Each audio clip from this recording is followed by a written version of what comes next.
வணக்கம். இன்றைய முக்கிய செய்திகள். முதலமைச்சர் மு க ஸ்டாலின் அவர்களின் தலைமையில் இன்று தமிழ்நாடு அமைச்சரவை கூட்டம் நடைபெற உள்ளது. தேங்காய் மதிப்பு கூட்டுதல் மற்றும் பொருட்கள் தயாரித்தல் தொடர்பான பயிற்சி வருகின்ற 10ஆம் தேதி முதல் 3 நாட்கள் நடைபெறும் என்று அறிவிக்கப்பட்டுள்ளது. எல்லை தாண்டி மீன் பிடித்ததாக ஜனவரி 20ஆம் தேதி கைது செய்யப்பட்ட மயிலாடுதுறை மீனவர்களுக்கு பிப்ரவரி 17ஆம் தேதி வரை காவல் நீட்டிக்கப்பட்டுள்ளது. நகைச்சுவை கலைவாணர் NS கிருஷ்ணன் அவர்களின் திருவுருவச் சிலையை முதலமைச்சர் மு க ஸ்டாலின் அவர்கள் இன்று திறந்து வைக்க உள்ளார். ராணிப்பேட்டையில் அமைக்கப்பட்டுள்ள டாடா நிறுவனத்தின் ஜாகுவார் கார் உற்பத்தி தொழிற்சாலையை வருகின்ற 9ஆம் தேதி முதலமைச்சர் மு க ஸ்டாலின் அவர்கள் திறந்து வைக்க உள்ளார். விழுப்புரம் மாவட்டத்தில் சுற்றுப்பயணம் மேற்கொண்டுள்ள முதலமைச்சர் மு க ஸ்டாலின் அவர்கள் சுமார் 44 கோடி மதிப்பில் 13,800 பயனாளிகளுக்கு நலத்திட்ட உதவிகளை வழங்கினார். டாடா கெமிக்கல்ஸ் நிறுவனம் தமிழ்நாட்டில் 1,300 கோடி ரூபாய் அளவிற்கு முதலீடு செய்ய திட்டமிட்டுள்ளதாக தகவல் வெளியாகியுள்ளது. மாநகராட்சி பகுதிகளில் உள்ள பூங்கா மற்றும் திடல்களை தத்தெடுக்க மற்றும் பராமரிக்க விண்ணப்பிக்கலாம் என்று தெரிவிக்கப்பட்டுள்ளது. UPI மூலமான பரிவர்த்தனைகளின் மதிப்பு நடப்பு நிதியாண்டில் டிசம்பர் மாதம் வரை 230 லட்சம் கோடியை எட்டி சாதனை படைத்துள்ளது என்று ஒன்றிய அரசு தெரிவித்துள்ளது. விழுப்புரம் மாவட்டம் திண்டிவனம் பகுதியில் நடைபெற்ற அரசு விழாவில் என் ஊர் என் எதிர்காலம் என்ற திட்டத்தை முதலமைச்சர் மு க ஸ்டாலின் அவர்கள் தொடங்கி வைத்தார். சென்னை மெட்ரோ ரயில் நிறுவனத்தின் வருவாய் 2024-25ஆம் நிதியாண்டில் கட்டணம் தவிர்த்து இதர பிரிவுகளில் 30% வரை அதிகரித்துள்ளதாக தகவல் தெரிவிக்கப்பட்டுள்ளது. இந்த ஆண்டு தேர்வு எழுதும் மாணவர்களுடன் பிரதமர் நரேந்திர மோடி அவர்கள் நடத்திய கலந்துரையாடல் வருகின்ற பிப்ரவரி 6ஆம் தேதி ஒளிபரப்பப்பட உள்ளதாக தெரிவிக்கப்பட்டுள்ளது.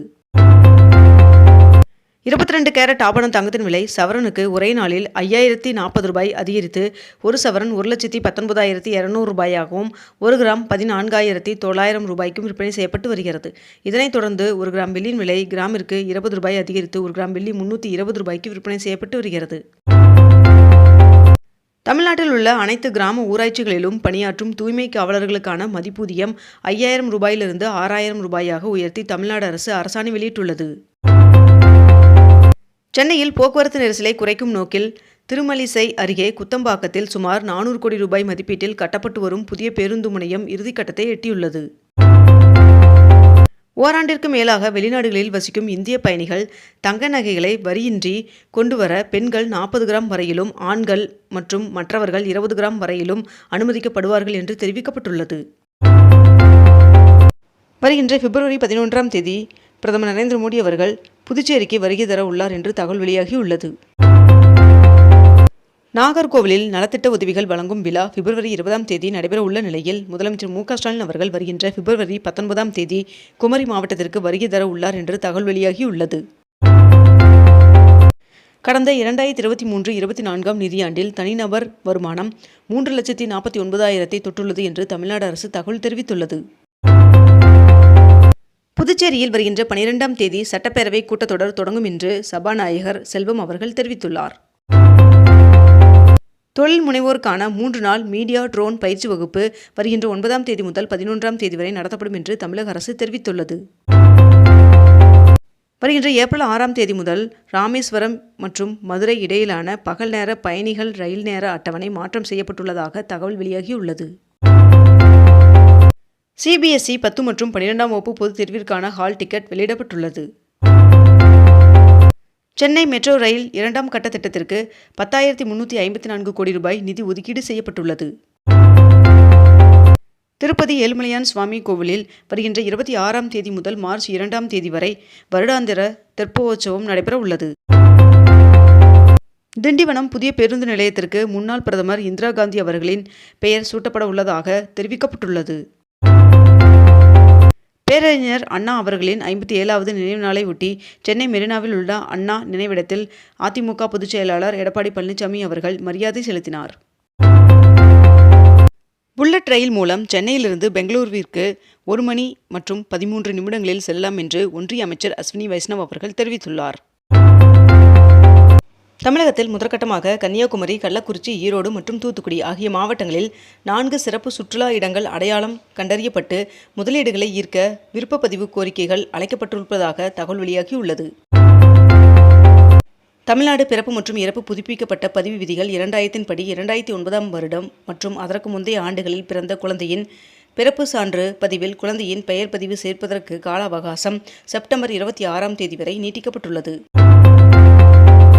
சிறுசேரி சிப்காட் தொழில்நுட்ப பூங்கா வளாகத்தில் புனரமைக்கப்பட்டுள்ள சுற்றுச்சூழல் பூங்காவை முதலமைச்சர் மு.க.ஸ்டாலின் அவர்கள் திறந்து வைத்துள்ளார். கோவை மருதமலை சுப்பிரமணிய சுவாமி கோவிலில் பக்தர்களின் பயன்பாட்டிற்காக மின் தூக்கியை இந்து சமய அறநிலையத்துறை அமைச்சர் சேகர்பாபு அவர்கள் தொடங்கி வைத்தார். ஜனவரி மாதத்தில் மொத்த ஜிஎஸ்டி வசூல் 6.2% உயர்ந்துள்ளது என்று தெரிவிக்கப்பட்டுள்ளது. மாமல்லபுரத்தில் தமிழ்நாடு உலகளாவிய சுற்றுலா மாநாட்டை முதலமைச்சர் மு.க.ஸ்டாலின் அவர்கள் தொடங்கி வைத்தார். மேலும் இம்மாநாட்டில் 127 புரிந்துணர்வு ஒப்பந்தங்கள் கையெழுத்தானது. புதிய வருமான வரி சட்டம் ஏப்ரல் 1ஆம் தேதி அமலுக்கு வருகிறது. மேலும் பொய் கணக்கு காட்டி ஏமாற்றினால் 100% வரி அபராதம் விதிக்கப்படும் என்றும் தெரிவிக்கப்பட்டுள்ளது.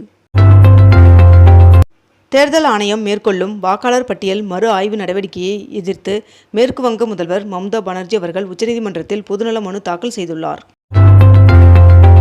பிப்ரவரி 21ஆம் தேதி நாம் தமிழர் வேட்பாளர்கள் அறிமுக கூட்டம் நடைபெற உள்ளதாக சீமான் அவர்கள் அறிவித்துள்ளார். கடந்த ஜனவரி மாதத்தில் 93 லட்சம் பயணிகள் சென்னை மெட்ரோ ரயிலில் பயணம் செய்துள்ளதாக தகவல் தெரிவிக்கப்பட்டுள்ளது. மத்திய பட்ஜெட்டில் தெற்கு ரயில்வேக்கு 35,700 கோடி ரூபாய் ஒதுக்கீடு செய்யப்பட்டுள்ளதாக மத்திய அமைச்சர் அஸ்வினி வைஷ்ணவ் அவர்கள் தெரிவித்துள்ளார். முதலமைச்சர் மு.க.ஸ்டாலின் அவர்கள் முன்னிலையில் சுற்றுலாத்துறை சார்பில் 22,794 கோடி ரூபாய் மதிப்பில் 127 புரிந்துணர்வு ஒப்பந்தங்கள் கையெழுத்தாகின. 5 மாதங்களுக்கு பிறகு திருப்பூரில் நூல் விலை கிலோவிற்கு 7 ரூபாய் உயர்த்தப்பட்டுள்ளது.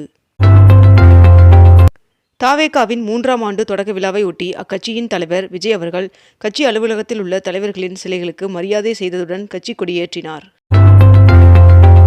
தைப்பூசத்தை முன்னிட்டு பழனி முருகன் சுவாமி கோவிலில் ஒரே நாளில் 1,20,000 பக்தர்கள் தரிசனம் செய்திருப்பதாக தகவல் தெரிவிக்கப்பட்டுள்ளது.